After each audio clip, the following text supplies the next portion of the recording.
ఒకసారి ఏం జరిగిందంటే క్యాన్సర్ ఉన్న వ్యక్తికి అనుకోకన్నా అమ్మాయిని పెళ్లి చేశారు.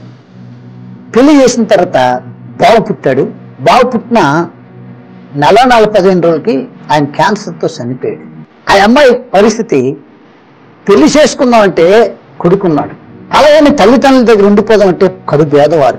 ఆలోచించండి ప్రేక్షకులారా, నా కూతురికైనా నా కొడుకైనా మీరు ఆలోచించేటప్పుడు రోగాలు లేకన్నా జబ్బులు లేకన్నా ఆరోగ్యవంతునికి ఇచ్చి పెళ్లి చేయాలి. 10 కాలాల పాటు నా కళ్ళేటిని నా కొడుకు నా కూతురు నా అల్లుడు నా యొక్క కోడలు వీళ్ళందరూ మంచిగా ఉండాలని కోరుకున్న వ్యక్తులు తల్లిదండ్రులు. అలాగే ఈ దినం నేను దేవుని యొక్క పరిశుద్ధాత్మ దేవుడు నీతో నాతో మాట్లాడుతున్న మాట ఏంటంటే 10 కాలాల పాటు పచ్చగా ఉండి చల్లగా ఉండాలి, దీవించబడాలని కోరుకున్న మన దేవుడు కూడా ఆయన బిడ్డలతో సదాకాలం ఉందామని కోరుకుంటున్న వ్యక్తి. పెళ్లి చేసిన 4 రోజులకే పిల్లలు పుట్టినట్టున సత్యరింకో ఆ వ్యక్తికి ఎంత భారం ఉంటుందో ఆ పిల్లలతో ఉన్న తల్లికి ఆమె జీవితాంతం ఎన్నో ఊహలతో పెళ్లి చేసుకుంటుంది.